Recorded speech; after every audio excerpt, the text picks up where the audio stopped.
출애굽기 12장 29절에서 36절을 보겠습니다. 처음 난 것들의 죽음. 지난 시간에는 유월절 어린 양을 잡고 우슬처 묶음에 양의 피를 적셔 문 임방과 문설주에 바리고 집 밖으로 나가지 말라는 말씀에 대하여 은혜를 나누었습니다. 우슬처 묶음에 피를 적셔 바르는 것의 우슬처는 예수님이 십자가에서 우슬처에 적신 신 포도주를 마신 것을 말하는 것으로 우리에게 불리한 율법을 예수님이 십자가에서 도말해 주신 모습을 말하는 것으로 죄인들의 죄를 처벌할 법적 근거를 없애 주신 것을 말하고 있습니다. 그래서 예수님을 믿는 자들은 죄를 범해도 처벌받지 않는다는 의미로 문 임방과 문설주에 우슬초로 피를 바르라 말하는 것입니다. 이처럼 복음의 말씀을 믿는 믿음을 버리지 말라고 말씀하시고 열째 재앙이 시작됩니다. 본문 29절에서 30절을 보겠습니다. 출애굽기 12장 29절 열째 재앙 처음 난 것들의 죽음. 밤중에 여호와께서 애굽 땅에서 모든 처음 난 것 곧 왕위에 앉은 바로의 장자로부터 옥에 갇힌 사람의 장자까지와 가축의 처음 난 것을 다 치심해 그 밤에 바로와 그 모든 신하와 모든 애굽 사람이 일어나고 애굽에 큰 부르짖음이 있었으니 이는 그 나라에 죽임을 당하지 아니한 집이 하나도 없었음이었더라. 애굽에 처음 난 것들을 치는 것은 복음의 말씀을 믿지 않고 개구리와 같은 거짓 선지자들이 전하는 다른 복음으로 하나님을 섬긴 자들이 심판받는 모습을 말하는 것으로 예수님의 재림 때의 모습을 그려주고 있는 것입니다. 그리고 우리의 장자이신 예수님이 우리의 장자가 되어 죄인의 대표로 하나님의 진노의 심판을 받으심으로 우리의 생명을 살리게 됨을 말씀하고 있는 것이 장자가 죽임을 당하는 모습을 통하여 말씀하시는 것입니다. 이렇게 애굽의 모든 처음 난 것들의 죽음은 예수님이 십자가에서 사탄의 머리를 밟는 모습을 모형하고 있는 것입니다. 그래서 본문 31절에서 33절은 바로가 이렇게 말하고 있습니다. 출애굽기 12장 31절 밤에 바로가 모세와 아론을 불러서 이르되 너희와 이스라엘 자손은 일어나 내 백성 가운데서 떠나 너희의 말대로 가서 여호와를 섬기며 너희가 말한 대로 너희 양과 너희 소도 몰아가고 나를 위하여 축복하라 하며 애굽 사람들은 말하기를 우리가 다 죽은 자가 되도다 하고 그 백성을 재촉하여 그 땅에서 속히 내보내려 하므로 모든 처음 난 것들의 죽임을 당하는 심판을 받자 바로와 애굽 사람들이 이스라엘 백성을 속히 내보내려 한다는 것입니다. 이 말씀은 예수님이 십자가에서 사탄의 머리를 밟고 승리함으로 사탄이 하나님 백성을 어찌하지 못한다는 뜻으로 이제는 저와 여러분이 사탄의 종이 아니라 하나님 백성이라는 뜻인 것입니다. 이러한 의미로 바로가 이스라엘 백성을 속히 내보내려 한다는 것입니다. 이스라엘 백성을 속히 내보내려 하는 의미를 다윗과 골리앗의 싸움을 통하여 알 수 있습니다. 골리앗은 블레셋을 대표하는 인물로 사탄을 상징하는 인물이며 다윗은 예수님을 예표하는 인물입니다. 사무엘상 17장 8절에서 9절을 보겠습니다.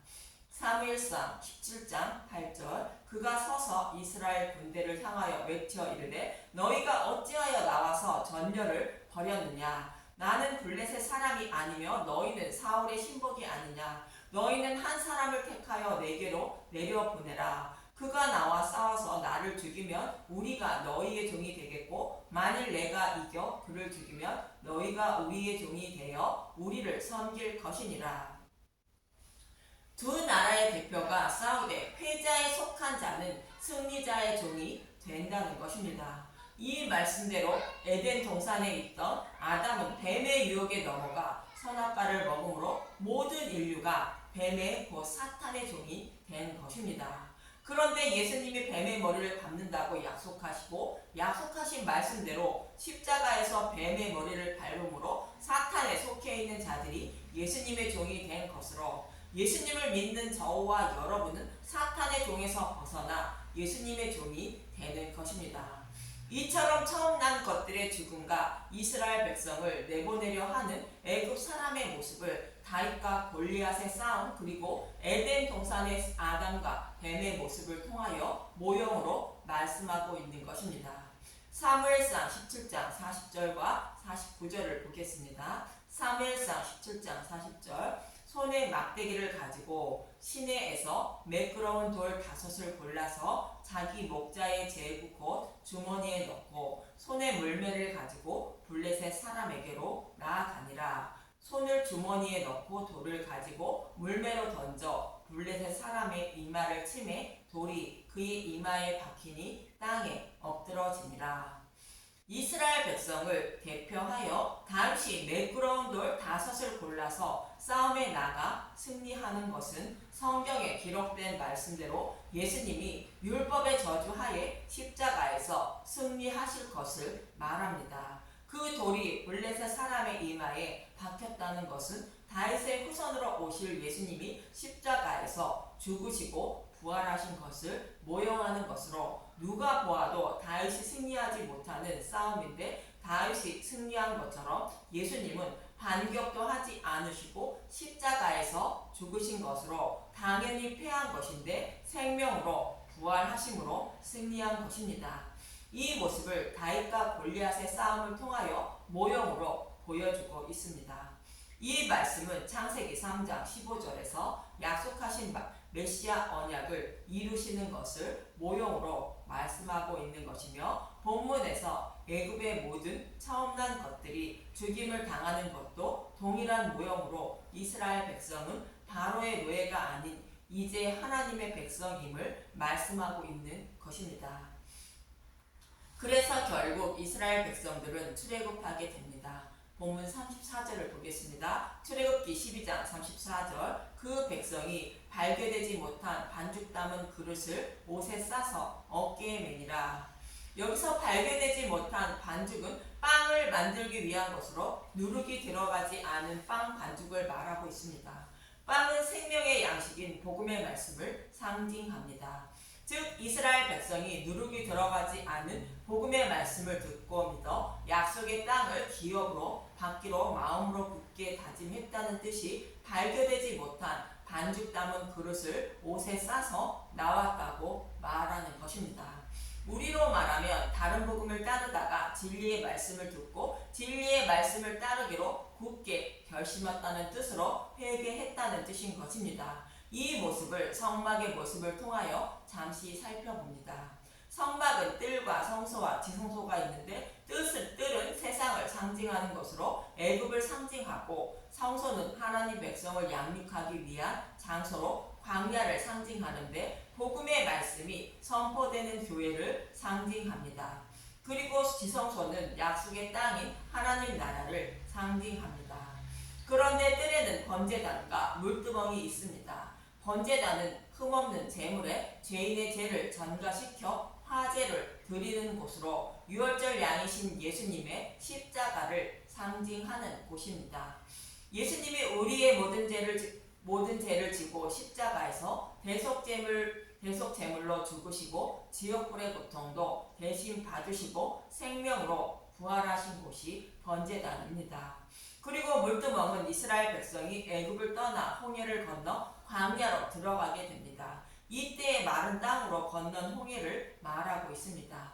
그래서 이스라엘 백성이 유월절날 흠없는 양을 잡고 그 밤에 그 고기를 모두 불에 구워 먹는 모습은 복음의 말씀을 전해 듣는 모습을 말하며 이렇게 전해 들은 복음의 말씀을 믿어 약속하신 하나님 나라를 기업으로 받기 위하여 마음으로 굳게 결심한 모습이 이스라엘 백성이 출애굽하는 모습인 것입니다. 이러한 의미로 보면 이스라엘 백성이 발견되지 못한 반죽 담은 그릇을 옷에 싸서 어깨에 메고 나왔다는 것은 복음의 말씀을 듣고 믿어 예수님을 섬겨 구원받기로 굳게 결심한 것을 말하고 있습니다. 그리고 저와 여러분이 교회를 나오기 시작하여 복음의 말씀을 듣고 예수님에 대하여 알기 시작하여 예수님을 믿어 구원받기로 결심하면 물로 세례를 받는 의식을 하게 됩니다. 이 모습이 이스라엘 백성이 유월절 양의 고기를 다 불에 구워 먹고 애굽을 떠나 홍해를 건너는 모습으로 물로 세례를 받는 모습인 것입니다. 고린도전서 10장 1절 잠깐 보겠습니다. 우상 숭배하는 일을 피하라. 형제들아, 나는 너희가 알지 못하기를 원하지 아니하노니 우리 조상들이 다 구름 아래에 있고 바다 가운데로 지나며 모세에게 속하여 다 구름과 바다 아래에서 세례를 받고. 이스라엘 백성이 복음의 말씀을 듣고 믿어 약속의 땅을 기업으로 받기로 마음으로 결심하고 애굽을 곧 영적 바벨론을 떠나 홍해를 건너는 모습을 통하여 물로 세례를 받는 모습을 보여주고 있는 것입니다. 그럼 이스라엘 백성이 발견되지 못한 반죽 담은 그릇을 옷에 싸서 나왔다고 하는데, 이 모습을 또 이어지는 본문 35절에서 36절은 이렇게 표현하고 있습니다. 출애굽기 12장 35절, 이스라엘 자손이 모세의 말대로 하여 애굽 사람에게 은금 패물과 의복을 구하매 여호와께서 애굽 사람들에게 이스라엘 백성에게 은혜를 입히게 하사 그들이 구하는 대로 주게 하심으로 그들이 애굽 사람의 물품을 취하였더라. 여호와께서 이스라엘 백성에게 애굽 사람의 은혜를 입게 하여 애굽 사람의 물품인 은금 패물과 의복을 취하여 나왔다는 것입니다. 여호와께서 애굽 사람의 은혜를 입게 했다는 것은 예수님이 십자가에서 사탄의 머리를 밟았다는 뜻으로 죽으시고 부활하셨다는 뜻인 것입니다. 그래서 예수님이 사탄의 머리를 밟은 노량물인 복음의 말씀을 마음에 간직하고 나왔다는 뜻으로 이스라엘 백성이 발견되지 못한 반죽 담은 그릇을 옷에 싸서 나왔다는 말씀과 동일한 의미를 담고 있는 것입니다. 저와 여러분도 예수님이 십자가에서 사탄의 머리를 밟은 노량물인 복음의 말씀을 먹고 마음에 간직하지 못한다면 사탄의 노예에서 해방되지 못하는 것입니다. 이스라엘 백성이 많은 재물을 이끌고 나올 것을 창세기 15장 14절에서 이미 아브라함에게 말씀하고 있었습니다. 창세기 15장 14절, 그들이 섬기는 나라를 내가 증벌할지며 그 후에 내 자손이 큰 재물을 이끌고 나오리라. 내가 징벌한다는 것은 유월절 양의 죽음인 예수님의 죽으심과 부활로 사탄의 머리를 밟는다는 것이며 그 후에 내 자손이 큰 재물을 이끌고 나온다고 말씀하신 것입니다. 이 말씀의 성취가 이스라엘 백성이 애굽 사람의 물품을 취하여 출애굽하는 모습인 것입니다. 이처럼 예수님이 사탄의 머리를 밟은 전리품인 복음의 말씀을 하나님 백성에게 나누어 주어 구원해 주실 것을 말씀하고 있는 사무엘상 30장 18절에서 20절을 보겠습니다. 사무엘상 30장 18절, 다윗이 아말렉 사람들이 빼앗아 갔던 모든 것을 도로 찾고 그의 두 아내를 구원하였고 그들이 약탈하였던 것 곧 무리의 자녀들이나 빼앗던 것은 크고 작은 것을 막론하고 아무것도 잃은 것이 없이 모두 다윗이 도로 찾아왔고 다윗이 또 양떼와 소떼를 다 되찾았더니 무리가 그 가축들을 앞에 몰고 가며 이르되 이는 다윗의 전리품이라 하였더라. 다윗이 블레셋 아스왕을 따라 사울왕과 싸우려고 갔다가 그의 종들이 반대하여 다윗과 그를 따르는 자들이 가족들이 살고 있는 시글락에 돌아왔는데 아말렉 사람들이 그의 가족들과 모든 것을 빼앗아 간 것입니다. 그러자 다윗과 그의 군사들이 그들의 뒤를 따라가 하나도 잃지 않고 모두 찾아오게 됩니다. 그리고 이렇게 찾아온 전리품을 전쟁에 참여한 자와 참여하지 않은 자 모두 동일하게 나누어 주고 헤브론에 있는 자들에게도 나누어 주게 됩니다. 사무엘상 30장 26절에서 31절을 보겠습니다. 사무엘상 30장 26절, 다윗이 시글락에 이르러 전리품을 그의 친구 유다 장로들에게 보내어 이르되 보라, 여호와의 원수에게서 탈취한 것을 너희에게 선사하노라 하고 베델에 있는 자와 남방 라못에 있는 자와 아딜에 있는 자와 아로엘에 있는 자와 못에 있는 자와 에스드모아에 있는 자와 라갈에 있는 자와 여라무엘의 사람의 성읍들에 있는 자와 겐 사람의 성읍들에 있는 자와 홀마에 있는 자와 고라산에 있는 자와 아닥에 있는 자와 헤브론에 있는 자에게와 다윗과 그의 사람들이 왕래하는 모든 곳에 보내었더라. 여기서 다윗이 빼앗겼던 가족과 모든 것을 빼앗아 온 전리품은 예수님이 사탄의 종으로 살아가는 자신의 백성을 구원하기 위한 십자가의 모형입니다. 십자가에서 사탄의 머리를 밟은 복음의 말씀을 상징하며 전리품을 모든 곳에 보낸 것은 복음의 말씀을 땅끝까지 전하여 천하 만민을 구원하실 것을 작은 그림으로 보여주고 있는 것입니다. 이처럼 이스라엘 백성이 여호와의 은혜를 힘입어 애굽 사람의 물품을 취한 것은 복음의 말씀을 듣고 마음에 간직하여 출애굽하게 되었다는 뜻인 것입니다. 그리고 이렇게 애굽 사람의 물품인 복음의 말씀을 마음에 간직하고 나온 이스라엘 백성들은 광야에서 성막을 세우고 하나님께 예배를 드리게 되는 것입니다.